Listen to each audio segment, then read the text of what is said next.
السلام علیکم ورحمۃ اللہ وبرکاتہ، نحمدہ ونصلی علی رسولہ الکریم، اما بعد فاعوذ باللہ من الشیطان الرجیم، بسم اللہ الرحمن الرحیم، رب اشرح لی صدری ویسر لی امری واحلل عقدۃ من لسانی یفقہوا قولی۔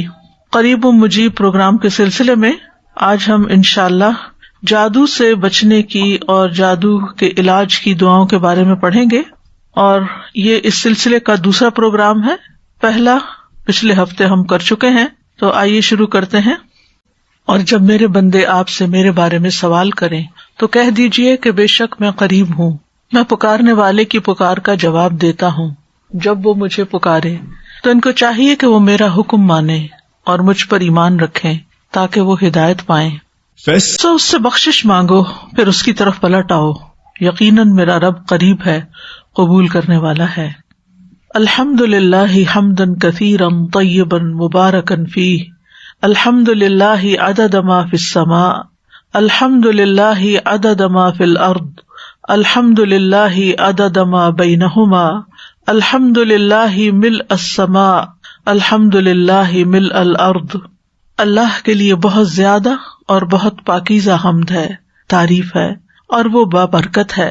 اللہ ہی کے لیے حمد ہے ان چیزوں کی تعداد کے برابر جو آسمانوں میں ہے، جس کا علم صرف اللہ ہی کو ہے۔ اللہ ہی کے لیے حمد ہے ان چیزوں کی تعداد کے برابر جو زمین میں ہے اور کوئی انسان نہیں جانتا۔ اللہ ہی کے لیے حمد ہے ان چیزوں کی تعداد کے برابر جو ان دونوں کے درمیان ہیں، کتنے ستارے، سیارے، گیلیکسیز، اور اس کے علاوہ جو ہم نہیں جانتے۔ اللہ ہی کے لیے حمد ہے جو کچھ آسمان میں ہے ان سب کو بھر کر، اور اللہ ہی کے لیے حمد ہے جو کچھ زمین میں ہے ان سب کو بھر کر، یعنی اللہ کی حمد ان سب چیزوں کو بھر دے جو زمین اور آسمان میں ہیں۔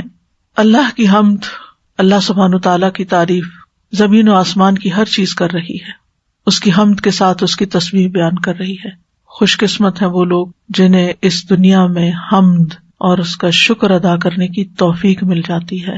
امام ابن القیم کہتے ہیں، اگر بندے کو دنیا اور جو کچھ دنیا میں ہے وہ سب کچھ دے دیا جائے، یعنی ایک شخص ایسا ہو کہ جو پوری دنیا کا مالک بن جائے، پھر وہ اس پر الحمدللہ کہے، تو اللہ اس کے دل میں حمد کا جو الہام ڈالتا ہے کہ وہ اس کو توفیق دیتا ہے اس ساری نعمت کو پانے کا، وہ اس کو اس دنیا کی نعمت کے ملنے سے بھی زیادہ بڑی چیز ہے، یہ زیادہ بڑی نعمت ہے۔ یعنی ایک طرف پوری دنیا ہے کسی کو مل جائے، اور دوسری طرف یہ توفیق مل جائے کہ اس دنیا کے ملنے پر الحمدللہ کہہ دے کوئی۔ یہ اللہ تعالیٰ کو اتنا پسند ہے کہ ساری دنیا ایک طرف اور الحمدللہ کہنا ایک طرف، کیونکہ دنیا کی نعمتیں تو ختم ہو جائیں گی اور الحمدللہ کا ثواب باقی رہے گا۔ اللہم صلی علی محمد وعلی آل محمد کما صلیت علی ابراہیم وعلی آل ابراہیم انک حمید مجید۔ اللہم بارک علی محمد وعلی آل محمد کما بارکت علی ابراہیم وعلی آل ابراہیم انک حمید مجید۔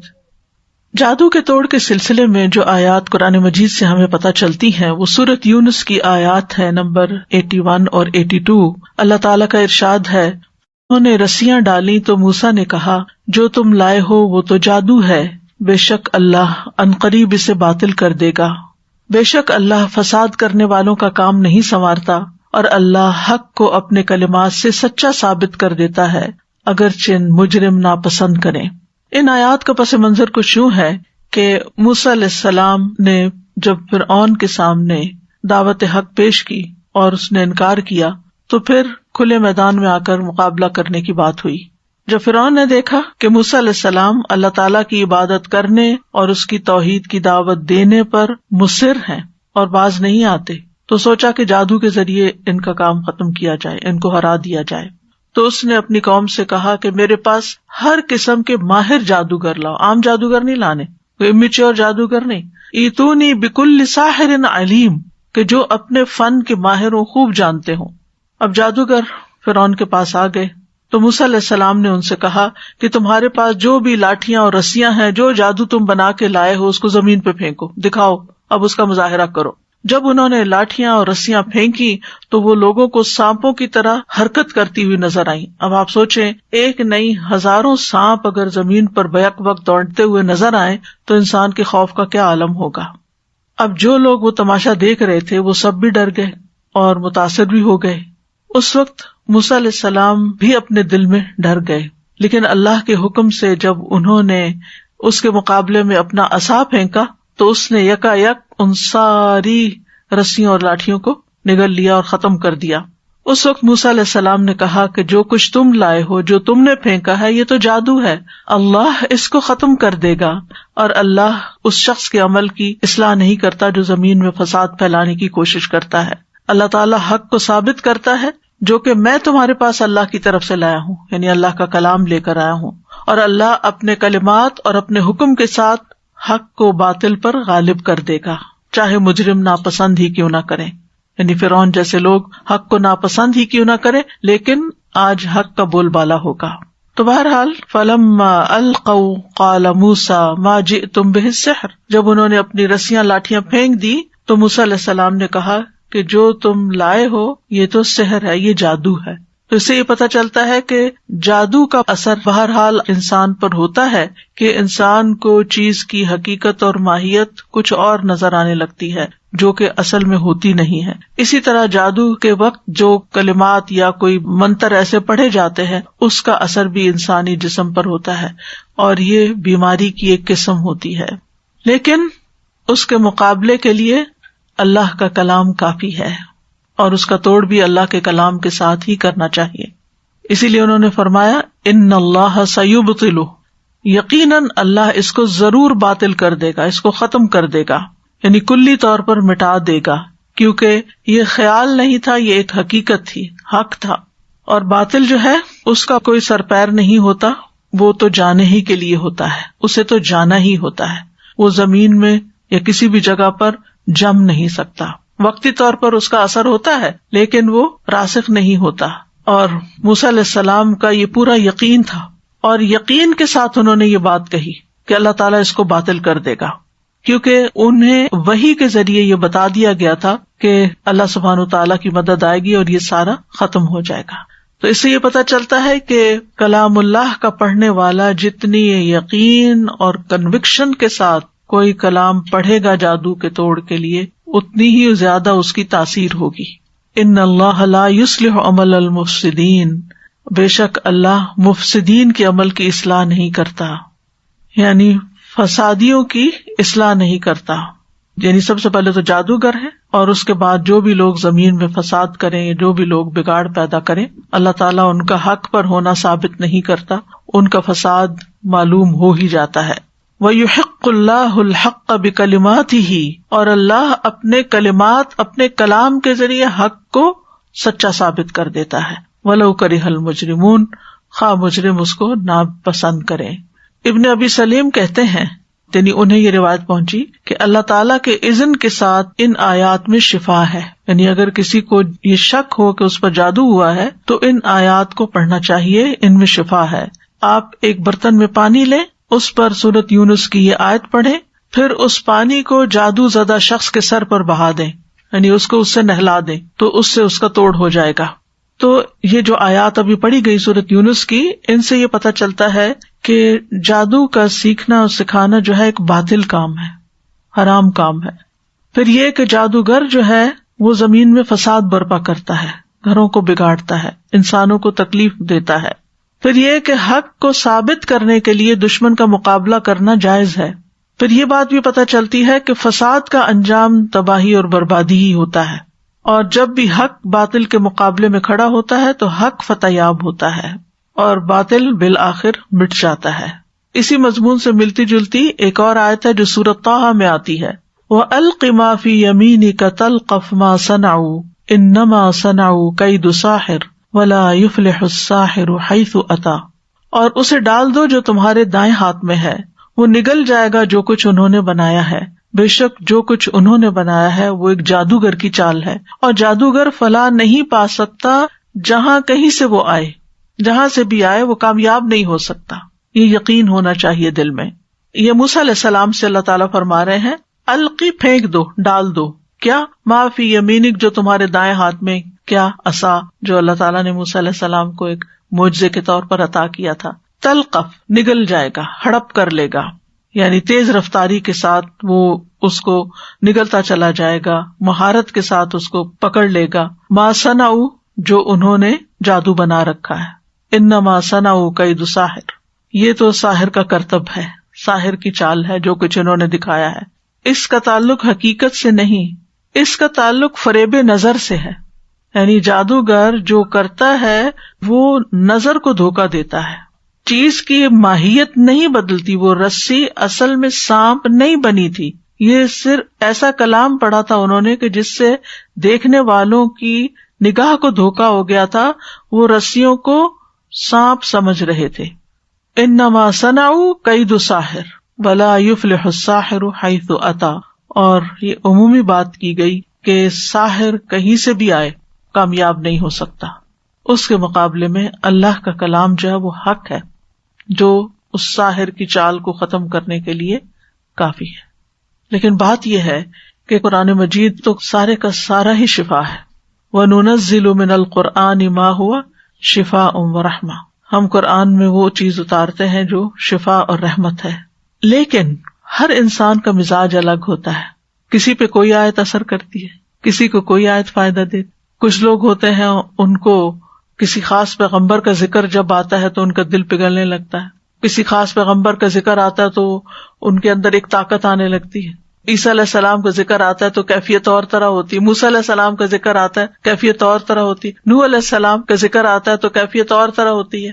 آپ سب کے دلوں میں ایک امیج ہے نا ان سارے پیغمبروں کی کہانیاں سننے کے بعد، اور آپ نے ان کا ایک حلیہ اور ایک نقشہ بھی اپنے دماغ میں رکھا ہوا ہے۔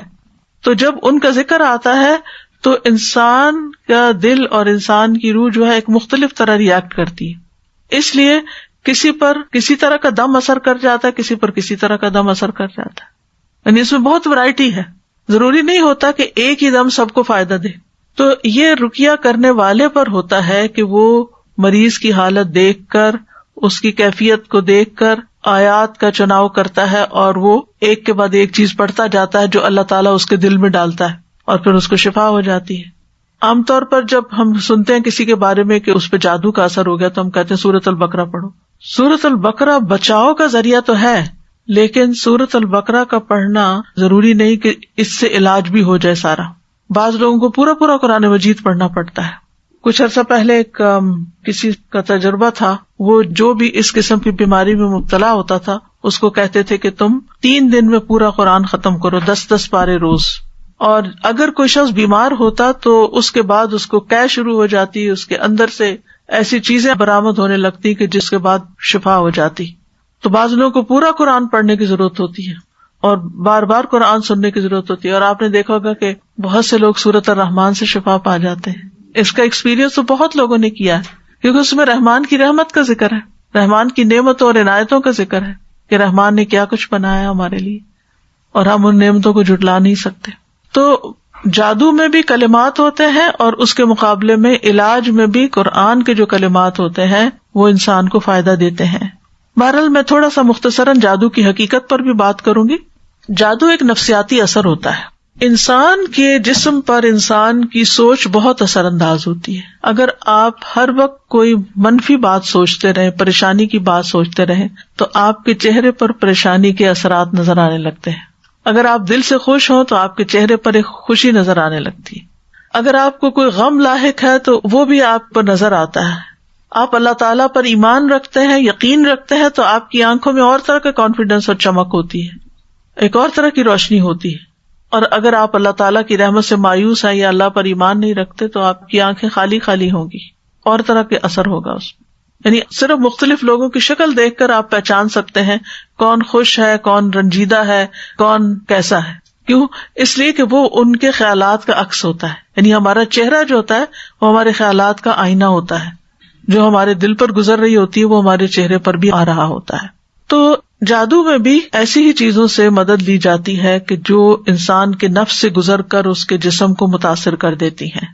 یعنی نفس تو متاثر ہوتا ہی ہے، لیکن جسم پر بھی اس کا اثر پڑتا ہے۔ بعض اوقات رونگٹے کھڑے ہو جاتے ہیں، بعض اوقات جسم میں کپ کپی طاری ہو جاتی ہے، بعض اوقات کوئی بخار کی کیفیت ہو جاتی ہے، بعض اوقات انسان کے جسم میں درد شروع ہو جاتی ہے. یعنی مختلف لوگوں پر اس کا مختلف طرح سے اثر ہوتا ہے. جیسے آپ دیکھیں یہ کووڈ ہی ہے، کیا کووڈ جن جن لوگوں کو وہ سب کے سمٹمز ایک جیسے تھے؟ نہیں، ہر ایک کی ایک الگ کہانی ہے. کیوں؟ اس لیے کہ کسی کا جسم کا کوئی حصہ کمزور ہے، کسی کا کوئی. تو عموماً یہ ہوتا ہے کہ جب ہمارے جسم کا کوئی حصہ متاثر ہوتا ہے، ویک ہونے لگتا ہے ایکسرسائز نہ ہونے کی وجہ سے یا کسی بھی، تو بعض اوقات جو وائرس ہوتا ہے یا کوئی بیکٹیریا ہوتا ہے یا ٹاکسن جو ہوتے ہیں یا ایسے کلام جو ہوتے ہیں، وہ اس خاص حصے کو جا کے اٹیک کر دیتے ہیں، کیونکہ وہ حصہ قبول کر رہا ہوتا ہے بیماری کو، اور باقی ریپیل کر رہے ہوتے ہیں، فائٹ کر رہے ہوتے ہیں. امیونٹی لو ہوتی ہے تو پھر کیا ہوتا ہے؟ سردی، گرمی، ٹھنڈک، لوگوں کی چھوٹی چھوٹی باتیں، ہر چیز آپ کے اوپر اثر انداز ہو رہی ہوتی، آپ سینسیٹیو ہو جاتے ہیں. اور اگر آپ کی اسپرچل امیونٹی اور فزیکل امیونٹی اسٹرانگ ہو تو آس پاس کچھ بھی ہوتا رہے آپ کو اس کی پرواہ نہیں ہوتی. کچھ لوگ ہوتے ہیں ان کو بڑی سے بڑی بات کہہ دیں ان کو کوئی اثر نہیں ہوتا، اور کچھ لوگ ہوتے ہیں ان کو کچھ نہ کرے صرف ٹیڑھی آنکھ سے دیکھ ہی لیں تو وہ رونے بیٹھ جاتے ہیں. بہرحال جادو جو ہے یہ جسم اور دل دونوں پر اثر کرتا ہے. ابن قدامہ کہتے ہیں یہ کچھ عزائم یعنی کلمات، دم جھاڑ کے الفاظ اور گرہیں ہوتی ہیں جو دلوں اور جسموں پر اثر انداز ہوتی ہیں، تو ان کی وجہ سے جادو زدہ شخص بیمار ہو جاتا ہے اور کبھی ہلاک بھی ہو جاتا ہے، یعنی کبھی اس کی شدت ہو تو مر بھی سکتا ہے. اس کی وجہ سے مرد اور اس کی بیوی کے درمیان جدائی بھی ڈال دی جاتی ہے، اور شوہر اور بیوی میں سے کسی ایک کو فریق ثانی سے جنسی تعلق سے بھی کاٹ دیتا ہے. یعنی کئی طرح کے اثرات ہوتے ہیں لوگوں پر. امام ابن تیمیہ کہتے ہیں شیطان خود اپنی ذات میں خبیث ہے، تو جب عزائم یعنی منتر پڑھنے والا اور روحانی جادو کی کتابیں پڑھنے والا، اس طرح کی دوسری چیزیں پڑھنے والا ایسی چیزوں کے ساتھ شیاطین کا تقرب حاصل کرتا ہے جس کو شیاطین کفر اور شرک میں سے پسند کرتے ہیں، تو ان کے لیے یہ چیزیں رشوت کے قائم مقام ہو جاتی ہیں، اور پھر وہ شیطان اس انسان کے اغراض و مقاصد کو پورا کر دیتے ہیں. جیسے انسان کسی کو مال دیتا ہے تاکہ وہ اس کی خاطر کسی کو قتل کر دے، جیسے کئی لوگ کرائے کے قاتل ہوتے ہیں نا، یا یہ کہ کسی کو پیسے دیتا ہے کہ کسی لڑکے یا لڑکی کو اغوا کرنا ہے غلط کاموں میں. تو اسی طرح لوگ جنات کو بھی کوئی ایسے گناہ کر کے خوش کرتے ہیں کہ جس کی وجہ سے وہ انسان کی مدد کرتے ہیں اس غلط کام میں، جادو وغیرہ کرنے میں. مثلا ناپاک چیزوں کے ساتھ قرآن لکھتے ہیں، کبھی کلام اللہ کے حروف کو الٹا لکھتے ہیں، اور کبھی خون یا نجاست کے ساتھ یا اس طرح کی چیزوں کے ساتھ عمل کر رہے ہوتے ہیں، یا اللہ سبحانہ تعالیٰ کے بارے میں یا دین کے بارے میں یا قرآن کے بارے میں غلط باتیں بولتے ہیں تاکہ شیطان خوش ہو جائے. اصل مقصد کیا ہوتا ہے کہ شیطان کو خوش کرنا، اور جب شیطان خوش ہو جائے تو پھر وہ اس شخص کے جو کلمات ہوتے ہیں یا جادو ہوتا ہے وہ کرنے کے لیے اس کے مددگار بن جاتے ہیں. وہ اس انسان کے جسم کے اندر گھس کر اس کو نقصان دیتے ہیں، کیونکہ یہ تو ہمیں حدیث سے پتہ چلتا ہے نا، شیطان انسان کے جسم میں خون کی طرح دوڑتا ہے. یعنی اس کو یہ آزادی ہے کہ اگر ہم نے اذکار نہیں کیے ہوئے، ہم قلعے میں نہیں ہیں، ہم نے پروٹیکشن نہیں اپنی کی ہوئی، تو وہ ہمارے جسم میں بھی گھس سکتے ہیں اور پھر کوئی پین کریٹ کر سکتے ہیں، کوئی تکلیف کریٹ کر سکتے ہیں، اور کئی بیماریاں اس کا نتیجہ ہو سکتی ہیں. پھر آپ دیکھیے کہ جادو کا اثر ان لوگوں پر بھی ہو جاتا ہے جو اذکار نہیں کرتے، اور ان پر بھی ہو سکتا ہے جو اذکار کرتے ہیں. یعنی بعض اوقات نیک سے نیک آدمی پر بھی جادو کا اثر ہو سکتا ہے، لیکن اللہ کے فضل سے وہ دور بھی ہو جاتا ہے. نبی صلی اللہ علیہ وسلم پر جادو کا اثر ہو گیا تھا. صحیح بخاری کی روایت ہے، حضرت عائشہ کہتی ہیں کہ رسول اللہ صلی اللہ علیہ وسلم پر جادو کر دیا گیا تھا. اس کا آپ پر یہ اثر ہوا تھا کہ آپ کو خیال ہوتا کہ آپ اپنی بیویوں کے پاس گئے ہیں، حالانکہ آپ نہیں گئے ہوتے تھے. سفیان ثوری کہتے ہیں جب اس کا یہ اثر ہوا تو یہ جادو کی سب سے سخت قسم ہے. یعنی اس کے بھی لیولز ہیں، کوئی معمولی درجے کا جادو ہوتا ہے اور کوئی بہت شدید جادو ہوتا ہے. تو جو نبی صلی اللہ علیہ وسلم پر کیا گیا تھا وہ بہت شدید قسم کا تھا. اس کے توڑ کے لیے آپ نے کیا کیا تھا؟ اللہ سے مدد مانگی تھی، اللہ کی طرف رجوع کیا تھا، اللہ سے دعائیں کی تھی. بعض روایت میں آتا 3 مہینے یا بعد میں 6، یعنی کہ کچھ عرصہ تک آپ اس کے اثر میں رہے تھے، اور اس دوران پھر آپ اللہ سے پوچھتے رہے کہ مجھے کیا ہوا ہے، میری مدد کیجیے. ہمیں اگر کوئی پتا چلے کہ ہمیں کوئی ایسی تکلیف ہے کہ جو نہ کسی ٹیسٹ میں پتا چل رہی ہے، نہ کچھ کوئی ایسی انہونی بیماری ہے کہ جس کی کوئی سمجھ نہیں آ رہی، ہم کیا کرتے ہیں پھر اس کے بعد؟ جادوگروں کے پیچھے چل پڑتے ہیں، کاہنوں کے پیچھے چل پڑتے ہیں، ہم دعا نہیں کرتے، ہم اللہ سے مدد نہیں مانگتے. اسی لیے میں نے یہاں پاز کیا کہ یہ بات ہم اپنے اندر راسخ کر لیں کہ جب کوئی مصیبت آتی ہے تو سب سے پہلا کرنے کا کام یہ ہے کہ انسان اللہ کی طرف رغبت کرے. پیغمبر سارے یہی کرتے تھے. نبی صلی اللہ علیہ وسلم کے بارے میں بھی آتا ہے کہ جب ان کو کوئی مشکل آتی تھی تو وہ نماز کی طرف دوڑتے تھے. تو اس لیے بہت ضروری ہے کہ ہم خوب اللہ سے دعائیں کریں اور پوچھیں کہ یا رب تو مجھ پہ واضح کر دے مجھ میں ہوا کیا ہے. حدیث کے الفاظ سنیے. پھر آپ نے فرمایا اے عائشہ تمہیں معلوم ہے اللہ سے جو بات میں نے پوچھی تھی کہ مجھے کیا ہے اللہ نے اس کا جواب دے دیا ہے. ان پر تو وہی آتی تھی. ہمیں کوئی خواب آ سکتا ہے، ہمیں کوئی قرآن کی کسی آیت سے جواب مل سکتا ہے، ہمیں کسی انسان کی کسی بات سے جواب مل سکتا ہے. فرمایا میرے پاس 2 آدمی آئے، ایک میرے سر کے پاس بیٹھ گیا اور دوسرا میرے پاؤں کے پاس. فرشتے ہوں گے. میرے سر کے پاس بیٹھنے والے نے دوسرے سے کہا ان صاحب کا کیا حال ہے؟ دوسرے نے جواب دیا ان پہ جادو کر دیا گیا ہے. اس نے پوچھا کہ کس نے ان پہ جادو کیا ہے؟ جواب دیا لبید بن عاصم نے جو یہودیوں کے حلیف بنی زریق میں سے ایک منافق شخص ہے. اس نے پوچھا ان پر کس چیز میں جادو کیا گیا ہے؟ جواب دیا کہ کنگھی اور اس سے جھڑنے والے بالوں میں. اس نے پھر پوچھا جادو کہاں ہے؟ اس نے جواب دیا نر کھجور کے خوشے میں جو زربان کے کنویں کے اندر رکھے ہوئے پتھر کے نیچے دفن ہے. اب وہاں کو انسان تو لے کے نہیں پہنچا ہوگا، جنات کے ذریعے رکھوایا گیا ہوگا. پھر نبی صلی اللہ علیہ وسلم اس کنویں پر تشریف لے گئے اور جادو اندر سے نکالا. پھر آپ نے فرمایا یہی وہ کنواں ہے جو مجھے خواب میں دکھایا گیا تھا، اور اس کا پانی مہندی کے نچوڑ جیسا سرخ تھا. یعنی زنگالا تھا نا، زنگ لگ چکا تھا، پرانا کنواں تھا، کوئی ادھر جاتا ہی نہیں تھا. تو انہوں نے ایسی جگہ ڈھونڈی کہ کسی کو خیال بھی نہ آئے. اور اس کے کھجور کے درخت شیطانوں کے سروں جیسے تھے جو اس کے آس پاس اگے ہوئے تھے. پھر وہ جادو کنویں میں سے نکالا گیا. حضرت عائشہ کہتی ہیں میں نے کہا آپ نے اس جادو کا توڑ کیوں نہیں کرایا؟ آپ نے فرمایا اللہ نے مجھے شفا دی، اب میں لوگوں میں سے کسی پر شر کو نہیں پھیلانا چاہتا. اور شفا پھر معوذتین کے ذریعے آپ کو نصیب ہوئی. تو آپ دیکھیے کہ اللہ کے رسول صلی اللہ علیہ وسلم پر ایک تکلیف آئی عملی طور پر، کیونکہ اس معاملے میں 2 ایکسٹریمز ہیں جادو کے ماننے نہ ماننے کے معاملے میں. کچھ لوگ ہر چھوٹی بڑی چیز کو جادو قرار دیتے ہیں اور کچھ لوگ سرے سے نہیں مانتے. میں جانتی ہوں کچھ ایسے لوگوں کو، وہ کہتے ہیں ہم جادو پہ بلیو نہیں کرتے، جادو کوئی چیز نہیں ہے. اور اگر کوئی جادو کی وجہ سے کسی تکلیف میں مبتلا ہے تو کہتے ہیں یہ ایسے ہی بہانے کرتے ہیں کہ ان کو یہ تکلیف ہے وہ تکلیف، کچھ نہیں ہے ان کو، یہ نہیں ہو سکتا. نہیں، پاسبلٹی ہے تو علاج کرانے میں کوئی حرج نہیں. اور اللہ کے کلام سے اگر آپ علاج کراتے ہیں تو اللہ کا کلام ہے، آپ کو کیا نقصان دیتا ہے؟ اگر فائدہ نہ بھی ہوا اول تو ہوگا، اور وہ جتنا آپ کو یقین ہے نا اس کے مطابق ہی فائدہ ہوگا، کیونکہ یہ بھی ایک نفسیاتی اثر ہوتا ہے، یہ ایک نفسیاتی علاج ہوتا ہے. اسی طرح حضرت عائشہ رضی اللہ تعالیٰ عنہا بیمار ہو گئی اور ان کی بیماری کا دورانیہ بہت لمبا ہو گیا، یعنی بیماری ختم ہی نہیں ہو رہی تھی. اسی دوران مدینہ میں ایک طبیب آیا. حضرت عائشہ کے بھتیجے اس کے پاس گئے اور اس سے حضرت عائشہ کی بیماری کے متعلق پوچھا کہ یہ سمٹمز ہیں، انہیں کیا ہے. اس نے کہا تم جس عورت کی یہ کیفیت بتا رہے ہو اس پر تو جادو کیا گیا ہے، اس پر اس کی باندھی نے جادو کرایا. اب آپ سوچ رہے ہوں گے کہ اس کو غیب کا علم کیسے ہو گیا؟ غیب کا علم نہیں ہوتا، وہ سمٹمز ہوتی ہیں ان سے چیز پتہ چلتی ہے. اس باندھی نے اقرار کر لیا کہ ہاں میں نے آپ پر سحر کروایا ہے. کیونکہ یہ لوگ ماہر ہوتے ہیں نا، انہوں نے اتنے کیسز دیکھے ہوتے ہیں، اس سے وہ اتنا کچھ لرن کر چکے ہوتے ہیں، وہ اپنے تجربے کی بنا پہ بولتے ہیں، غیب کے علم کی بنا پر نہیں. کیونکہ بعض لوگ قرآن سے بھی علاج کرتے ہیں تو وہ تھوڑا سا آپ کو اشارہ دے دیتے ہیں کہ یہ نظر لگ رہی ہے، یہ جادو کی قسم ہے، یا وٹ ایور جو بھی ان کا تجربہ ہوتا ہے. تو آپ کہتے ہیں ان کو کیسے پتہ چل گیا کہ یہ کوئی غیب کا علم رکھتے ہیں؟ بالکل نہیں غیب کا علم رکھتے، لیکن بعض اوقات تجربے سے یہ باتیں پتہ چلتی. جیسے عام حکیم بھی ہوتے ہیں، پہلے زمانے میں لیبارٹریز کہاں ہوتی تھی؟ کوئی بلڈ ٹیسٹ ہوتے تھے لوگوں کے؟ کچھ بھی نہیں. وہ کہاں سے پتا چلتا تھا؟ وہ کہتے تھے اس میں خون کی کمی ہے، ریڈ سیلز کم ہے، اس کو صفرا ہے، اس کو فلاں ہے، اس کو فلاں ہے، اس کو اعصابی کمزوری. وہ آنکھوں کا رنگ دیکھ کر، چہرے کی حالت دیکھ کر، نبض دیکھ کر، سمٹمز پوچھ کر. ہومیوپیتھک میں تو آپ دیکھیں سارا علاج ہی اونلی سمٹمز بیسڈ ہے کہ آپ کو کیا اچھا لگتا ہے، کیا اچھا نہیں لگتا، بھوک لگتی ہے کہ نہیں لگتی، پیاس لگتی ہے یا نہیں لگتی. وہ تو اتنی چھوٹی باتیں پوچھتے ہیں تو اس کی بنا پر پھر وہ دوائی سجیسٹ کر دیتے ہیں. تو وہ دوا جو ہوتی ہے وہ ٹیسٹڈ ہوتی ہے، جیسے کسی کو کھلائے گی تو اس کے اندر کیا چیزیں پیدا ہوئی تو پھر وہ اسی سے اس کا توڑ بھی کرتے ہیں.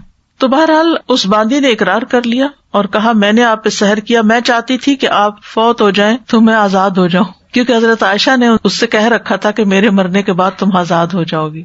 ان قریب کے کسی شخص نے کیا نا جو عرب خدمت میں ہے. یعنی جادو کی یہ قسم کوئی دور والا آ کے نہیں کر سکتا. انہوں نے پوچھا ہوگا کون رہتا ہے ساتھ, نبی صلی اللہ علیہ وسلم تو بہت ہو چکے, ان کے ساتھ کون رہتا ہے, ان کے گھر میں کون رہتا ہے.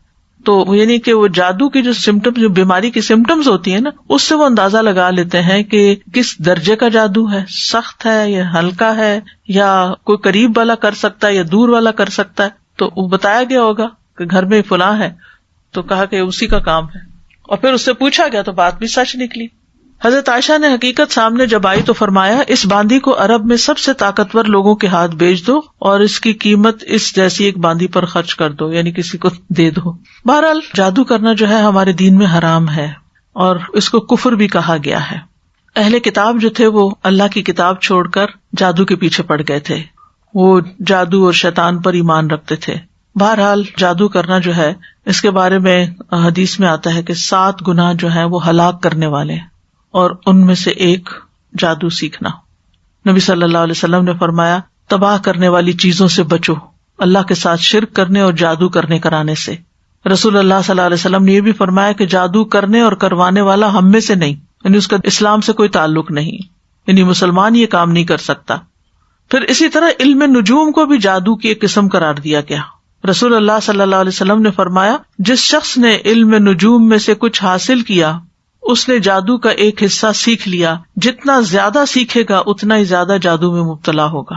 تو اس سے یہ پتا چلتا ہے کہ اس میں ستاروں سے بھی کچھ مدد لی جاتی ہے, کچھ حساب کتاب رکھا جاتا ہے. رسول اللہ صلی اللہ علیہ وسلم نے فرمایا, عادی شرابی یعنی جو مرتے دم تک شراب نہ چھوڑے, جادو پر ایمان رکھنے والا یعنی کرنے کرانے والا یا سیکھنے والا یا سکھانے والا, اور قطع رحمی کرنے والا جنت میں داخل نہ ہوگا. ہاں اگر لا الہ الا اللہ پڑھتا تو ہو سکتا ہے کہ پھر سزا بھگت کے جائے, اللہ رحم کر دے. اسلام میں جادو کرنے والی کی سزا کیا ہے کہ اس کو قتل کر دیا جائے, چھوڑا نہ جائے, تاکہ اس مرض کا خاتمہ کیا جائے, کیونکہ اگر وہ زندہ رات ہو سکتا خود نہ کرے کسی اور کو سکھا دے. اور جب لوگوں کو پتا چلتا ہے نا کہ اس کا جادو چلتا ہے یا یہ جادو کرنے کا لوگ نہیں اس کو چھوڑتے, اور پھر وہ واپس پلٹ آتا ہے اسی چیز پر. وجالہ کہتے ہیں کہ ہمارے پاس حضرت عمر کا خط ان کی وفات سے 1 سال پہلے آیا, اس میں لکھا تھا ہر جادوگر کو قتل کر دو. حضرت عمر نے حکم دیا تھا, تو ہم نے ایک دن میں 3 جادوگر مار ڈالے. جادو کرنے کی مختلف وجوہات ہوتی ہیں. عموماً دشمنی, حسد, رنجش یا کسی سے انتقام لینے کے لیے جادو کیا کرایا جاتا ہے. اس کا مقصد ہوتا ہے کہ دوسرے کو کسی ذہنی یا جسمانی بیماری میں مبتلا کر دیا جائے, کوئی کسی کام کے قابل نہ رہے. یا اگر کچھ لوگ مل کے کوئی بزنس کر رہے ہیں اور وہ بزنس بہت فلرش کر رہا ہے, تو دوسروں کو حسد ہو جاتا ہے کہ ان کو توڑو, آپس میں ان کے درمیان پھوٹ ڈالو تاکہ یہ الگ الگ ہو جائیں گے تو یہ کام کاروبار بھی بیٹھ جائے گا. اسی طرح میاں بیوی میں تفریق ڈالنا, والدین اور اولاد کے بیچ میں لڑائیاں ڈلوانا, پڑوسیوں میں فساد, دوستوں میں جدائی, بہن بھائیوں کے بیچ میں نفرت, رشتوں, اولاد یا کاروبار میں رکاوٹ یا بندش ڈالنا, یہ عام طور پر جادو کے مقاصد ہوتے ہیں. پھر جادو کی کئی اقسام ہیں. کچھ جادو انسان کو مار ڈالتے ہیں, یعنی ایسی بیماری لگ جاتی ہے انسان کو کہ وہ سروائیو بھی نہیں کر سکتا. کچھ صرف بیمار کر دیتے ہیں. کچھ جادو انسان کی عقل کو ختم کر دیتے ہیں. کچھ جادو انسان کے جسم کے کچھ حصوں کو بے حس بے حرکت کر دیتے ہیں. کچھ جادو ایسے ہیں کہ جو انسان کے حواس میں تبدیلی پیدا کر دیتے ہیں, یعنی چیز کچھ ہوتی ہے اس کو کچھ اور ہی نظر آ رہی ہوتی ہے. متحرک چیز کو ساکن دیکھتا ہے, ساکن کو متحرک دیکھتا ہے. کچھ جادو محبت کھینچ لاتے ہیں, کچھ جادو نفرت کی وجہ بنتے ہیں. تو بہرحال یہ سارے جو جادو کی اقسام ہیں ان کے نام بھی ہیں, جیسے سحر تفریق, سحر محبت, سحر تخیل, سحر جنون, سحر خمول جس میں صرف کاہلی سستی ہوتی ہے, سحر حواتف جس میں متاثر شخص چیختا پکارتا ہے, چیخیں مارتا ہے, سحر امراض مختلف بیماریاں جیسے مرگی وغیرہ ہوتی ہے, سحر استحاضہ یعنی خواتین کو پیریڈز ختم ہی نہیں ہوتے.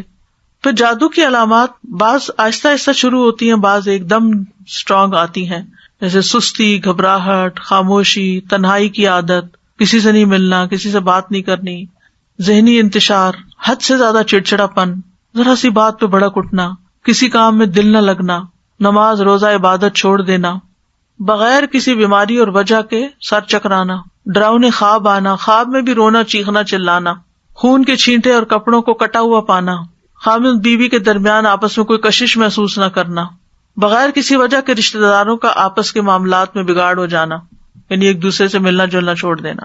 تو یہ اس کی ظاہری علامات ہوتی ہیں. اب یہ ہے کہ اس شر سے بچنے کے لیے کیا کرنا چاہیے, کیونکہ جن اور انسان دونوں ہی انسان کے دشمن ہو سکتے ہیں۔ سب سے پہلی بات یہ ہے کہ انسان اللہ کے ساتھ اپنا تعلق مضبوط کرے، اللہ پر بھروسہ کرے، اور دل میں یہ خیال نہ لائے اور یہ وہم نہ لائے کہ مجھے پر کوئی جادو کر دے گا، بلکہ اللہ پہ توکل کرے، اللہ کی پناہ لے۔ حدیث میں آتا ہے کہ اللہ تعالیٰ فرماتا ہے میرا بندہ اگر مجھ سے مانگتا ہے تو میں اسے دیتا ہوں، جو محبوب بندہ ہوتا ہے۔ اگر وہ کسی سے میری پناہ مانگتا ہے تو میں اس کو پناہ دے دیتا ہوں۔ پھر اللہ تعالیٰ کے احکامات کی حفاظت، حدیث میں آتا ہے احفظ اللہ یحفظک، تم اللہ کے احکام کی حفاظت کرو، اللہ تمہاری حفاظت کرے گا۔ نمازوں کی حفاظت، یعنی جو نمازوں کی حفاظت کرتا ہے وہ اللہ کے ذمے میں ہوتا ہے، اللہ کی حفاظت میں ہوتا ہے، خصوصاً نماز فجر کی حفاظت۔ اسی طرح اشراق کا پڑھنا، رسول اللہ صلی اللہ علیہ وسلم نے فرمایا، اللہ عز و جل فرماتا ہے اے ابن آدم تو دن کے پہلے حصے میں میرے لیے 4 رکعتیں پڑھ لیا کر، میں اس دن کے آخری حصے تک تیری کفایت کروں گا۔ پھر طہارت کا خیال رکھنا، یاد رکھیے یہ جنات اور یہ شر اور شیاطین اور یہ جادو کے اثرات ان لوگوں پر زیادہ ہوتے ہیں جو پاک صاف نہیں رہتے، اپنے ڈرٹی بالوں کو صاف نہیں کرتے، اپنے استنجا کا صحیح اہتمام نہیں کرتے، یا نہاتے نہیں ہیں، یا صاف کپڑے نہیں پہنتے، یا اندھیرے میں رہنا پسند کرتے ہیں، یا سیاہ رنگ ان کو بہت پسند ہوتا ہے کیونکہ سیاہ رنگ کے اوپر شیاطین زیادہ آسانی سے کام کر لیتے ہیں۔ پہلے بھی حدیث میں نے آپ کو سنائی تھی کہ جب انسان سو کر اٹھے تو اپنے ناک کو خوب جھاڑے، کیونکہ شیطان جو ہے ناک کے بانسے پر رات گزارتے ہیں۔ پھر صبح شام کے اذکار کی پابندی کریں، سونے جاگنے کے اذکار کی پابندی، وہ بھی حفاظت کے لیے بہت ضروری ہے۔ بیت الخلاء میں جاتے ہوئے دعا پڑھیں، ہر کام سے پہلے بسم اللہ پڑھیں، کیونکہ جس کام میں بسم اللہ ہو جاتی ہے تو شیطان وہاں سے نکلتا جاتا ہے، وہ اس میں داخل نہیں ہو سکتا، شامل نہیں ہو سکتا۔ جیسے انسان اپنے گھر میں داخل ہوتا ہے تو بسم اللہ پڑھ کے دروازہ کھولے، کھانا کھانے لگتا ہے تو بسم اللہ پڑھ کر کھائے، اور اسی طرح لائٹ آف کر رہا ہے، لائٹ آن کر رہا ہے، کوئی چیز اٹھا رہا ہے، رکھ رہا ہے تو بسم اللہ کو تکیہ کلام بنا لینا چاہیے ایک طرح سے، لباس اتارتے وقت۔ اور پھر اسی طرح دائیں ہاتھ سے کھانا اور پینا چاہیے، کیونکہ شیطان بائیں ہاتھ سے کھاتا ہے، تو اگر بائیں ہاتھ سے آپ کھاتے ہیں تو شیطان بیچ میں شریک ہو جاتا ہے اور اس کو اپنا عمل کرنے کا موقع مل جاتا ہے۔ پھر مغرب کے وقت بچوں کو خاص طور پہ گھر سے باہر نہیں نکالنا چاہیے، کیونکہ مغرب کے قریب شیطان جنات جو ہیں وہ زمین پر پھیل جاتے ہیں اور اچکتے پھرتے ہیں۔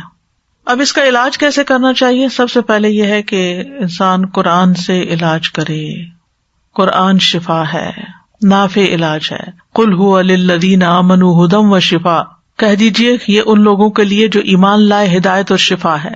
وَنُنَزِّلُ مِنَ الْقُرْآنِ مَا هُوَ شِفَاءٌ وَرَحْمَةٌ لِّلْمُؤْمِنِينَ وَلَا يَزِيدُ الظَّالِمِينَ إِلَّا خَسَارًا، ہم قرآن میں جو کچھ نازل کرتے ہیں وہ مومنوں کے لیے تو شفا اور رحمت ہے، مگر ظالموں کے خسارے میں ہی اضافہ ہوتا ہے۔ حضرت عائشہ سے مروی ہے کہ رسول اللہ صلی اللہ علیہ وسلم ایک مرتبہ ان کے پاس تشریف لائے تو دیکھا ایک عورت حضرت عائشہ کا علاج کر رہی ہے، بیمار جو تھی یا ان کو دم کر رہی ہے، تو آپ نے فرمایا کتاب اللہ کے ساتھ اس کا علاج کرو۔ آپ کو معلوم ہے کہ اس زمانے میں مدینہ میں کوئی حکیم، کوئی ڈاکٹر کچھ بھی نہیں تھا، وہ لوگ عام طور پہ بیمار نہیں ہوتے تھے، تو ایک حکیم کو پتا چلا کہ اس علاقے میں کوئی حکیم نہیں، تو وہ آ گیا کہ میں یہاں رہ کر لوگوں کا علاج کروں گا۔ 6 مہینے گزر گئے، اس کے پاس کوئی بھی نہیں آیا کہ کوئی بیمار نہیں پڑا، تو آخر اس نے راز پوچھا کہ کیا وجہ ہے، تو اس نے کہا کہ اس وقت تک ہم نہیں کھاتے جب تک بھوک نہیں لگتی، اور جب بھی بھوک باقی ہوتی ہے تو کھانا چھوڑ دیتے ہیں۔ بہرحال اگر چھوٹی موٹی کوئی تکلیف ہوتی بھی تھی تو دم وغیرہ کر لیتے تھے لوگ، قرآن پڑھ لیتے تھے، مسنون دعائیں ہیں وہ پڑھ لیا کرتے تھے، علاج ہو جاتا تھا۔ تو آپ صلی اللہ علیہ وسلم نے فرمایا کہ کتاب اللہ کے ساتھ اس کا علاج کرو، یعنی قرآن میں سے پڑھ کر اس پہ دم کرو۔ اسی طرح کچھ غذائیں ایسی ہیں کہ جو علاج ہیں، جیسے کلونجی، آپ نے فرمایا کلونجی کے دانوں میں موت کے علاوہ ہر بیماری کا علاج ہے، یعنی اس تیل پر دم کر کے انسان مریض کے متاثرہ حصے جو ہیں ان پر لگا سکتا ہے، مساج کر سکتا ہے، اور کلونجی کے دانوں پہ دم کر کے وہ پھر مریض کو کھلانا بھی چاہیے۔ اسی طرح شہد، یعنی صبح شام 1 چمچ شہد جو ہے اگر انسان کھائے نہار منہ، اور پھر اس کے بعد کچھ نہ کھائے کم از کم آدھا گھنٹہ، تو اس سے بھی جسم کے اندر سے زہریلے مادے نکلتے ہیں۔ قرآن میں آتا ہے یخرج من بطونها شراب مختلف الوانہ فیہ شفاء للناس، یہ اللہ تعالیٰ کا حکم ہے کہ شہد میں شفا ہے، خالص ہونا چاہیے، ٹھیک ہے۔ آپ صلی اللہ علیہ وسلم نے فرمایا شفا 3 چیزوں میں، پچھنا لگوانے میں، شہد پینے میں، اور آگ سے داغنے میں، اور میں اپنی امت کو آگ سے داغنے سے منع کرتا ہوں۔ تو اب شہد چاہے را پی لیں یا اس کو پانی میں ملا کے پی لیں، تو اس پہ بھی آپ دم کر کے رکھ سکتے ہیں اور اس کو بھی استعمال کر سکتے ہیں۔ آپ صلی اللہ علیہ وسلم نے فرمایا شفا تو صرف 2 چیزوں میں ہے، شہد لوگوں کے لیے شفا ہے اور قرآن دلوں کی شفا ہے۔ پھر آب زمزم، جس مقصد کے لیے اس کو پیا جائے تو اس سے شفا ہوتی ہے. اگر آپ کے پاس تھوڑا سا بھی آب زمزم ہو، کوئی حج سے آنے والا یا عمرے سے آنے والا آپ کے لیے لائے، تو آپ اس کو ضروری نہیں کہ ایک مرتبہ سارا پی جائیں، آپ اس کو دوسرے پانی میں تھوڑا تھوڑا ملا لیں، وہ پورے پانی کا مزاج بدل جائے گا. حدیث میں آتا ہے کہ انہا مبارکتن انہا طعام طعم، کہ وہ بابرکت ہے اور کھانے والے کا کھانا بھی ہے. اور حدیث میں بھی آتا ہے کہ زمزم کا پانی اس مقصد کے لیے جس کے لیے وہ پیا جائے. اور اگر آپ وہاں جائیں اللہ کے گھر تو زمزم سے نہائیں. نیچے وہ جگہ بنی ہوتی تھی پہلے، آپ کو مجھے نہیں معلوم، تو لوگ اپنے اوپر بھی بہاتے تھے. پیچھے کا صفا مروہ کی طرف سے جائے نا باہر نکل کے، تو وہاں ٹیپس لگی ہوئی ہیں جہاں ڈائریکٹ زمزم آ رہا ہوتا ہے. بوٹل بھر کے لے آئیں اور اپنے اوپر تھوڑا تھوڑا تھوڑا کر کے سارا بہا لیں. اس کو دم کر کے بھی نہا سکتے ہیں، اس سے بھی بیماری جاتی ہے. اور صبح شام اس کو پیا جائے. پھر اسی طرح دم کیا ہوا پانی جو ہے ناک میں ڈالنا اور جھاڑنا، یعنی ڈال کے اس کو جھاڑا جائے، کیونکہ یہ جگہ شیاطین کے بیٹھنے کی ہو جاتی ہیں. زیتون کا تیل استعمال کرنا، نبی صلی اللہ علیہ وسلم نے فرمایا زیتون کھاؤ اور اس کو لگاؤ، بے شک یہ مبارک درخت ہے. اچھا تو یہ ہے کہ شہد، زیتون کا تیل اور کلونجی کا تیل یا کلونجی کے دانے، ان کو انسان مکس کر کے رکھ لے اور اس میں سے ½ ٹی اسپون یا 1 ٹی اسپون صبح شام لے سکتا ہے یا ایک ٹائم لے سکتا ہے، کیونکہ ہر ایک کو ایک ڈوز نہیں چلتی. تو جو ان چیزوں کے ماہر ہوتے ہیں طب نبی کے، ان سے پوچھا جا سکتا، مشورہ کیا جا سکتا. یعنی یہ امیونٹی بڑھانے والی چیزیں، آپ اس میں سے پہلے تھوڑا لیں، آپ کو پچ گیا ہے پھر تھوڑا سا اور انکریز کر دیں، پھر تھوڑا سا اور کر دیں، پھر دیکھیں کہاں تک لمٹ ہے آپ کی. اس سے بھی انسان کے جسم کی بہت سی دردیں اور تکلیفیں جو ہیں وہ دور ہوتی ہیں. زیتون کا تیل صبح کے وقت پینا جو ہے یہ بھی بہت فائدے کا ہے. اور اب تو یہ بات بہت سننے میں آتی ہے نا کہ صبح سب سے پہلی چیز جو ہے یا آپ کوکونٹ کا آئل لیں یا زیتون کا لیں یا کوئی بھی آئل لیں، کیونکہ وہ لیور کی کلینزنگ کرتا ہے. نبی صلی اللہ علیہ وسلم نے فرمایا زیتون کا تیل کھایا کرو. ڈائریکٹ بھی لے سکتے ہیں، اور اگر آپ کو مشکل ہے لینا تو آپ کسی چیز میں جیسے سیلیڈ وغیرہ میں ملا کے بھی کھا سکتے ہیں. فرمایا زیتون کا تیل کھایا کرو اور اس سے تیل لگایا کرو، وَالدَّهِنُ بِهِ، یعنی مساج وغیرہ کیا کرو، کیونکہ وہ بابرکت درخت ہے. تو جسم پر زیتون اور کلونجی کا تیل الگ الگ وقت پہ ملا جا سکتا ہے، دونوں کو مکس کر کے بھی ملا جا سکتا ہے. پھر اسی طرح تلبینہ کھانا، فرمایا تذهب ببعض الحزن، یہ کچھ غم بھی دور کر دیتا ہے. اجوا کھانا، 7 اجوا کھجوریں صبح کے وقت اگر کوئی کھائے تو اس سے بھی علاج ہوتا ہے. جس نے یہ کھجوریں کھا لی، نبی صلی اللہ علیہ وسلم نے فرمایا اسے زہر اور جادو کوئی نقصان نہیں دے گا. چونکہ اجوا ایک مہنگی کھجور ہے، تو اگر نہ میسر ہو تو کوئی بھی کھجور شفا کی نیت سے کھائی جا سکتی ہے. پھر سنا مکی، اس کو سنوت بھی کہتے ہیں. صبح شام اس کا ایک چھوٹا چمچہ کھانا، جیسے حدیث میں آتا ہے سنا مکی اور سنوت کو لازم پکڑو، کیونکہ اس میں ہر بیماری کا علاج ہے سوائے سام کے. پوچھا گیا سام کیا تو آپ نے فرمایا موت. اچھا سنا مکی جو ہے یہ پیٹ صاف کرتی ہے، تو پھر ظاہر اگر زہریلے مادے آنتوں میں ہے، یہ کچھ ایسی چیزیں ہیں تو اس سے انسان کو نجات ہوتی ہے.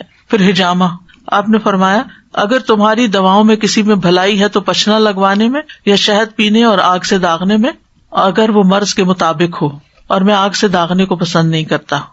یاد رکھیے غیر شرعی طریقہ علاج سے ممانعت اختیار کرنی چاہیے، کہ انسان ایسے جادوگروں کے پاس جائے جو اس کو ایسی چیزیں کرنے کو کہے جو درست نہیں ہے. نشوبدہ بازو سے علاج نہیں کروانا چاہیے، اور حرام میں شفا نہیں ہے. اگر کوئی کہے کہ شراب لے آؤ، میں اس کے اوپر کچھ منتر پڑھ دیتا ہوں اور اس سے تم مت پیو تو ٹھیک ہو جاؤ گے، تو ایسی چیزیں نہیں کرنی چاہیے. پھر جادو کا علاج جادو سے نہیں کرنا چاہیے، یعنی کچھ لوگ جادوگروں کے پاس چلے جاتے ہیں اور وہ ان کے جادو کا توڑ کرتے ہیں جادو کے ذریعے. اور پھر غیر شرعی جھاڑ پھنکار جو ہے جس کو نشرہ کہا جاتا ہے، فرمایا یہ شیطانی عمل ہے، کیونکہ اس میں جنات کی مدد طلب کی جاتی ہے، روحوں کو پکارا جاتا ہے. اسی کے بارے میں آپ نے فرمایا تھا کہ میری امت کے 70,000 لوگ بلا حساب جنت میں داخل ہوں گے. یہ وہ لوگ ہیں جو نہ جھاڑ پھونک کرواتے ہیں نہ پھال لیتے ہیں، بلکہ اپنے رب پر بھروسہ کرتے ہیں.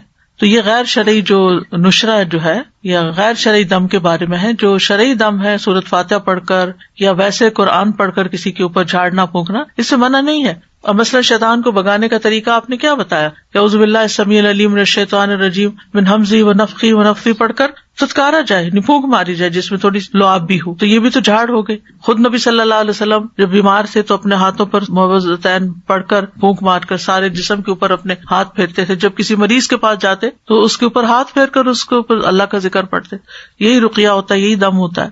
لیکن کاہنوں اور نجومیوں کے پاس نہیں جانا چاہیے اور تعویذ وغیرہ سے بچنا چاہیے. عبداللہ رضی اللہ عنہ کہتے ہیں میں نے رسول اللہ صلی اللہ علیہ وسلم کو یہ فرماتے ہوئے سنا کہ جھاڑ پھونک، تعویذ اور گنڈے سب شرک ہیں.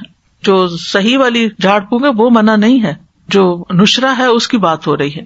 کہتی ہیں میں نے کہا آپ یہ کیا کہہ رہے ہیں؟ اللہ کی قسم میری آنکھ بہتی تھی، میں فلاں یہودی کے پاس جاتی، وہ اس پہ دم کرتا، وہ ٹھیک ہو جاتی. تو عبداللہ بن مسعود نے فرمایا یہ شیطانی عمل ہے، شیطان اپنے ہاتھ سے اسے دھنساتا، جب تم اس پہ دم کراتی تو وہ باز آ جاتا. تمہارے لیے تو یہی کافی ہے کہ تم وہ دعا پڑھ لیا کرو جو رسول اللہ صلی اللہ علیہ وسلم پڑھتے تھے کہ اے لوگوں کے رب اس تکلیف کو دور فرما، مجھے شفا عطا فرما، تو ہی شفا دینے والا ہے، تیرے علاوہ کسی کی شفا کچھ نہیں، ایسی شفا عطا فرما جو بیماری کا نام و نشان نہ چھوڑے. اذهب البأس رب الناس واشف انت الشافی لا شفاء الا شفاؤک اشف شفاء لا یغادر سقما. پھر اسی طرح جادو سے حفاظت کے لیے اور جادو کے علاج کے لیے سورۃ الفاتحہ جو ہے یہ بہت فائدے کی ہے. اور اس کی دلیل کیا ہے؟ ابو سعید خدری کہتے ہیں کہ نبی صلی اللہ علیہ وسلم کے چند صحابہ عرب کے قبیلوں میں سے ایک قبیلے کے پاس سے گزرے تو قبیلہ والوں نے ان کی ضیافت نہیں کی. کچھ دیر بعد اس قبیلے کے سردار کو بچھو نے کاٹ لیا. قبیلے والوں نے کہا کہ آپ لوگوں کے پاس کوئی دوا یا کوئی دم کرنے والا ہے؟ تو صحابہ نے کہا کہ تم نے ہماری ضیافت نہیں کی، اب ہم اس وقت تک دم نہیں کریں گے جب تک تم ہمارے لیے اس کی مزدوری مقرر نہ کرو. یہیں سے راقی حضرات جو ہیں وہ اس کی دلیل لیتے ہیں کہ راقی جو ہے وہ اجرت لے سکتا ہے. چنانچہ ان لوگوں نے چند بکریاں دینی منظور کر لی. پھر ابو سعید خدری سورۃ الفاتحہ پڑھنے لگے اور اپنا لعاب بھی اس جگہ پر ڈالنے لگے. اس سے وہ شخص اسی وقت ٹھیک ہو گیا، تندرست ہو گیا. چنانچہ قبیلے والے بکریاں لے کر آئے، لیکن صحابہ نے کہا جب تک ہم نبی صلی اللہ علیہ وسلم سے پوچھ نہ لیں ہم بکریاں نہیں لے سکتے. جب آپ سے پوچھا گیا تو آپ مسکرائے اور فرمایا تمہیں کیسے معلوم ہو گیا تھا کہ سورۃ فاتحہ سے دم بھی کیا جا سکتا ہے؟ ان بکریوں کو لے لو اور اس میں میرا حصہ بھی رکھو. یعنی خوش مزاجی سے آپ نے فرمایا، اور یہ اس لیے فرمایا گا کہ لوگوں کے دلوں کے اندر کراہت نہ ہو اس میں. تو اس میں آپ دیکھیے کہ بعض راکی اس سے یہ دلیل بھی لیتے کہ وہ 40 بکریاں تھی اور راکی کو 40 بکریوں کی قیمت تک کی قیمت لینے کا جواز ملتا ہے. بہرحال اللہ عالم. پھر سورۃ البقرہ جو ہے اس کا پڑھنا، نبی صلی اللہ علیہ وسلم نے فرمایا سورۃ البقرہ پڑھا کرو، اس کا پڑھنا باعث برکت ہے اور اس کا چھوڑنا باعث حسرت ہے، اور جادوگر اس کو حاصل کرنے کی طاقت نہیں رکھتے، یعنی اس پہ قابو نہیں پا سکتے. تو اس میں کیا کرنا چاہیے؟ روٹین میں روز سورۃ البقرہ کا کچھ حصہ پڑھتے رہنا چاہیے، جب پھر ختم ہو جائے پھر شروع کر لے. پھر یعنی اور کچھ نہیں تو روزانہ 2 پیجز، یعنی صفحہ ایک صفحہ ادھر ہوتا ہے ایک صفحہ ادھر. مصحف عثمانی میں آپ دیکھیں آیت پہ ختم ہوتا ہے نا صفحہ، 2 صفحے ہر روز پڑھ لیا کریں، مثلاً 4 صفحے ہر روز پڑھ لیں، 8 صفحے ہر روز پڑھ لیں تاکہ برکت رہے. لگانا اور بات ہوتا ہے اور خود پڑھنا اور بات ہوتی ہے، کیونکہ اس میں تو صرف ہمارے کان سن رہے ہوتے ہیں، لیکن جب ہم خود پڑھتے ہیں تو ہمارا دل دماغ سب کچھ پھر حاضر ہوتا ہے اس میں. لیکن سورۃ البقرہ کی کچھ آیات جادو کے توڑ کے لیے بڑی مؤثر ہیں. اس میں الف لام میم سے لے کر المفلحون تک، اس کے بعد واتبعوا ما تتلو الشیاطین علی ملک سلیمان آیت نمبر 102 سورۃ البقرہ کی، پھر آیت نمبر 163 اور 164 وَإِلَٰهُكُمْ إِلَٰهٌ وَاحِدٌ لَا إِلَٰهَ إِلَّا هُوَ الرَّحْمَٰنُ الرَّحِيمُ، پھر آیت الکرسی، پھر آمن الرسول. تو آپ دیکھیں زیادہ تر رکیہ تو یہی آ گیا.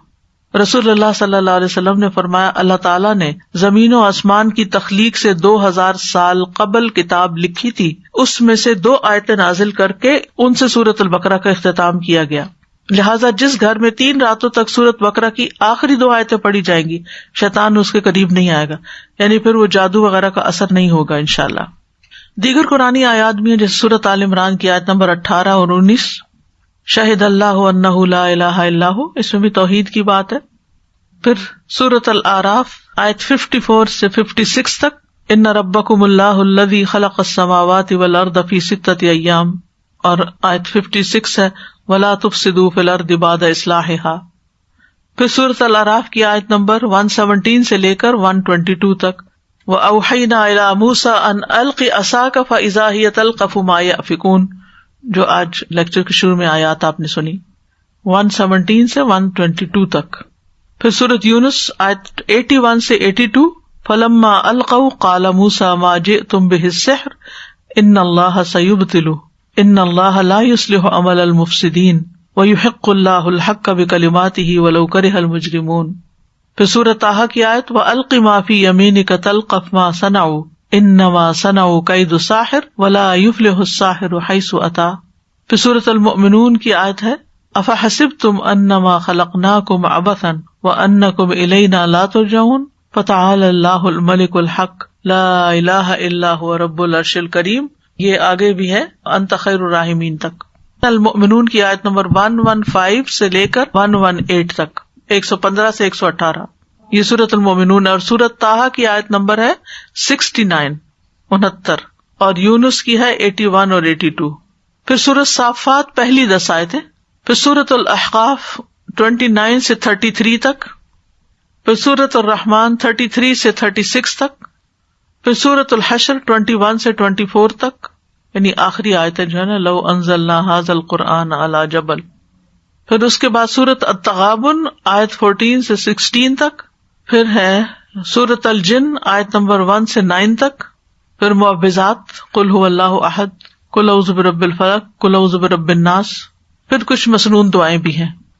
شہد کے بارے میں پوچھنا چاہ رہی تھی کہ اب آج کل تو جیسے مطلب شہد کی مکھیوں کو بھی وہ اس طرح سے نہیں ہوتا کہ شہد مکھی جا کے پھول سے جا کر لے، وہ رکھ دیتے ہیں کنسنٹریٹڈ سیرپ جس سے پھر وہ شہد بناتی ہیں، تو کیا وہ بھی اس میں آئے گا؟ اگر بالکل نہ ملے اصلی شہد تو پھر وہ بھی لے سکتے ہیں، کیونکہ بہرحال شہد کی مکھی اسے پروسیس کرتی ہے، اس شوگر کو، تو اس کی کیفیت بدل جاتی ہے. آپ نے کہا تھا کہ یہ جب جادو کرتے ہیں نا تو یہ روحوں کو بھی بلاتے ہیں، رائٹ؟ جن وغیرہ جو ہوتے ہیں، ناٹ انسانوں کی مری ہوئی روح ہیں، وہ نہیں.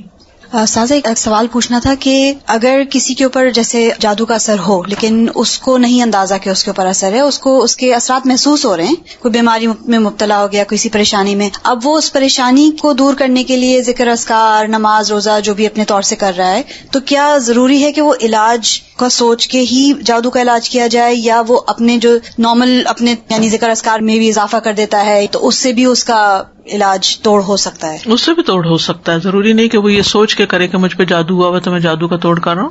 اگر ویسے بھی کیونکہ کبھی کبھی ذہن نہیں جاتا آپ کا کہ کوئی جادو کا اثر ہوگا، بٹ آپ کو اثرات محسوس ہو رہے ہوتے ہیں اس کے. لیکن جب آپ قرآن وغیرہ پڑھتے ہیں، جو بھی ایک میں ابھی انشاءاللہ اینڈ پہ بتانا چاہ رہی تھی، ابھی بتا دیتی ہوں، اس جو کہ آپ نے پوچھ ہی لیا، کہ رقیہ بھی کئی قسم کا ہے.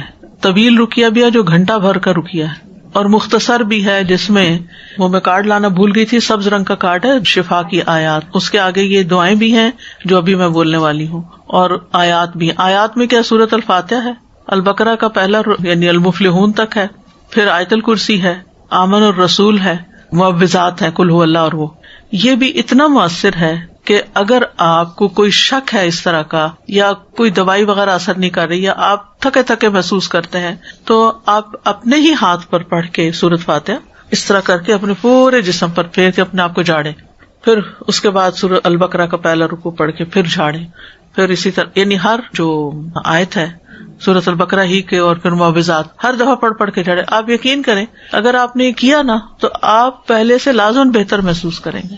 ایک دفعہ آپ کا اپنا ہاتھ ہی پھر گیا نا تو اسے ایک تو جسم کی سرکولیشن بھی ہو جاتی، دوسرا جب آپ اس کو جھاڑتے ہیں اس طرح کر کے تو آپ کو یوں لگتا ہے جس سے آپ سے کوئی چیز، کوئی نیگیٹو انرجی گئی ہے، اور آپ کو بہت اچھا فیل ہوتا ہے.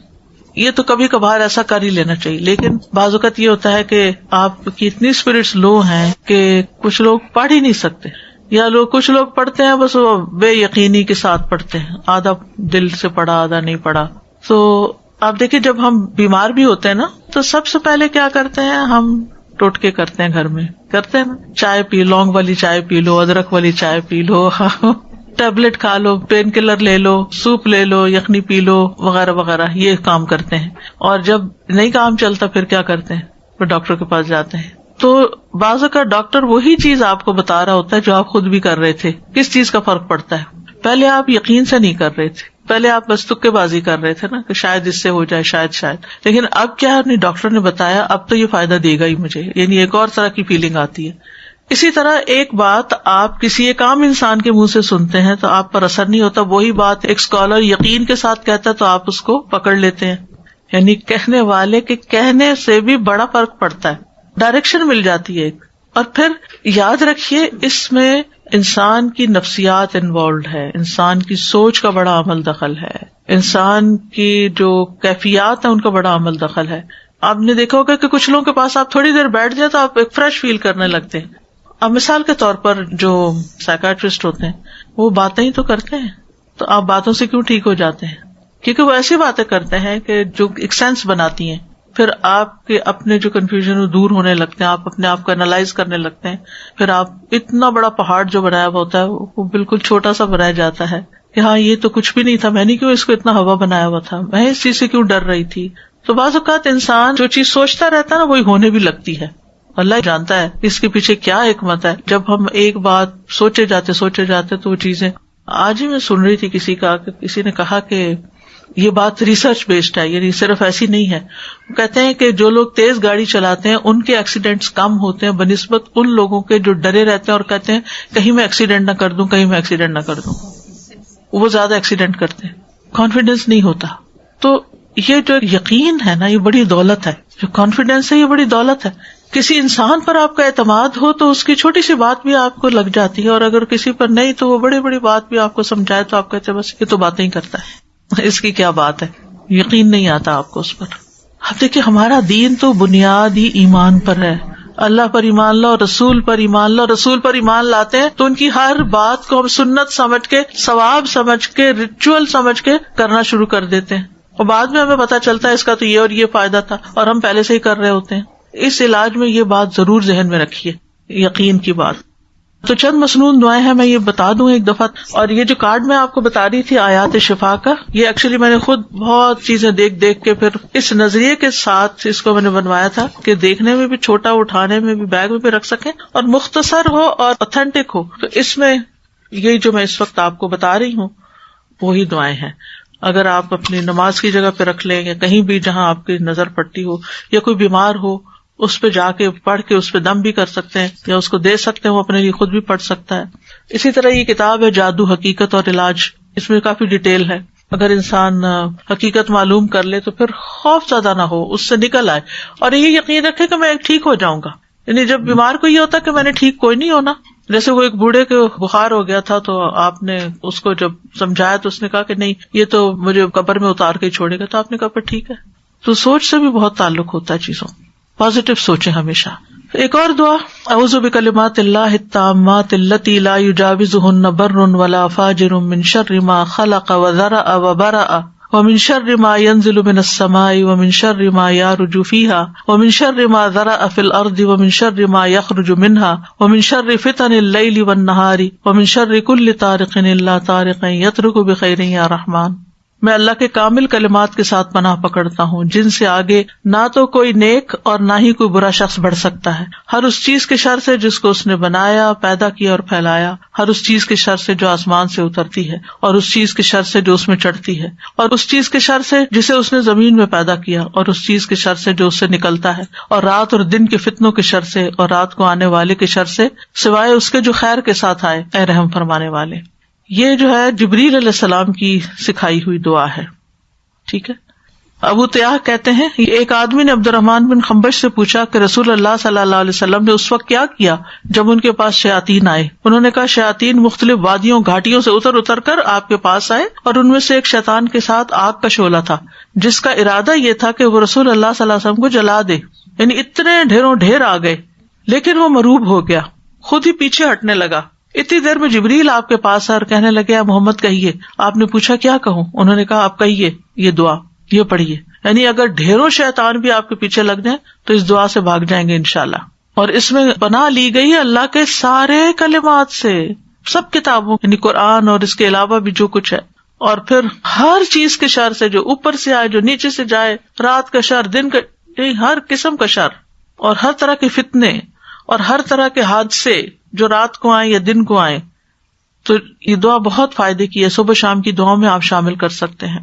اسی طرح ایک اور دعا بھی ہے، اعوذ بوجہ اللہ العظیم الذی لیس شیء اعظم منہ وبکلمات اللہ التامات التی لا یجاوزہن بر ولا فاجر وباسماء اللہ الحسنی کلہا ما علمت منہا وما لم اعلم من شر ما خلق وبرأ وذرأ. میں اللہ کے عظیم چہرے کی پناہ پکڑتا ہوں جس سے عظیم کوئی اور چیز نہیں، اور اس کے مکمل کلمات کے ساتھ پناہ لیتا ہوں جن سے آگے کوئی نیک یا بد بڑھ ہی نہیں سکتا، اور اس کے تمام اسماء حسنی کے ساتھ پناہ لیتا ہوں جن کو میں جانتا ہوں، جن کو میں جانتا بھی نہیں ہوں. کس سے؟ ہر اس چیز کے شر سے جس کو اس نے بنایا، پیدا کیا اور پھیلا دیا. بات ہی ختم، کوئی چیز بچی نہیں. کعب الاحبار کہتے ہیں اگر میں یہ چند کلمات نہ پڑھتا تو یہودی مجھے گدھا بنا دیتے. یعنی یہ حضرت کعب الاحبار جو ایک یہودی عالم تھے وہ پڑھا کرتے تھے، کیونکہ یہود بہت زیادہ جادو میں پڑ گئے تھے، تو اس کا انہوں نے توڑ بتایا. پھر اعوذ بکلمات اللہ التامۃ من غضبہ وشر عبادہ ومن ھمزات الشیاطین وان یحضرون. میں اللہ کے تمام کلمات کی پناہ میں آتا ہوں، اس کی ناراضگی سے، اس کے بندوں کی شرارتوں سے، شیطانوں کے وسوسوں سے، اور اس بات سے کہ وہ میرے پاس آئیں. پھر اعوذ بکلمات اللہ التامۃ من کل شیطان وہامۃ ومن کل عین لامۃ. میں پناہ پکڑتا ہوں اللہ کے پورے پورے کلمات کے ذریعے اور ہر ایک شیطان سے اور ہر زہریلے جانور سے جیسے سانپ بچھو وغیرہ اور ہر نقصان پہنچانے والی بری نظر سے. پھر 3 دفعہ شام کے وقت اعوذ بکلمات اللہ التامات من شر ما خلق اور بسم اللہ الذی لا یضر مع اسمہ شیء فی الارض ولا فی السماء وهو السمیع العلیم. پھر اسی طرح اگر آپ دوسرے کو دم کر رہے ہیں تو اللہم رب الناس مذہب البأس اشفی انت الشافی لا شفاء الا شفاء الا انت شفاء لا یغادر سقما. یہ صحیح بخاری کی روایت ہے. پھر اذہب البأس رب الناس انت الطبیب وانت الشافی. اے اللہ جو لوگوں کا رب ہے تکلیف دور کر دے، تو ہی طبیب، تو ہی شفا دینے والا ہے. امسح البأس رب الناس بیدک الشفاء لا کاشف لہ الا انت. اے لوگوں کے رب اس تکلیف کو دور کر دے، شفا تیرے ہاتھ میں ہے، تیرے علاوہ کہیں اور سے شفا نہیں مل سکتی. پورا یقین و توکل اور بھروسہ اللہ پہ. بسم اللہ ارقیک من کل شیء یؤذیک من شر کل نفس او عین حاسد اللہ یشفیک. بسم اللہ ارقیک. میں اللہ کا نام لے کر آپ پر دم کرتا ہوں ہر اس چیز سے جو آپ کو تکلیف پہنچائے، ہر نفس کے شر سے اور نظر بد سے. اللہ آپ کو شفا عطا فرمائے. میں اللہ کا نام لے کر آپ پہ دم کرتا ہوں. بسم اللہ یبریک ومن کل داء یشفیک ومن شر حاسد اذا حسد وشر کل ذی عین. اللہ کے نام کے ساتھ وہ آپ کو صحت دے اور ہر بیماری سے شفا دے، اور حاسد کے شر سے جب وہ حسد کرے، اور ہر بری نظر والے کے شر سے محفوظ رکھے. اور اسأل اللہ العظیم رب العرش العظیم ان یشفیک 7 دفعہ پھر پڑھے. میں اللہ عظمت والے سے دعا کرتا ہوں جو عرش عظیم کا رب ہے کہ وہ تمہیں شفا دے دے. تو یہ ہے علاج. آپ خود بھی کریں، اگر نہیں کام چلتا تو پھر کسی ماہر راقی سے بھی کروا سکتے ہیں علاج. لیکن توڑ اللہ کے کلام میں ہی ہے جو کہ جائز بھی ہے اور فائدہ مند بھی ہے، کیونکہ غلط طریقوں سے جادو کا توڑ جادو سے کرانا جو ہے یہ منع ہے. اور بعض اوقات وہ جنات کو اس طرح مدد کے لیے پکارتے ہیں کہ جس میں شرک کا پہلو بھی آ جاتا ہے.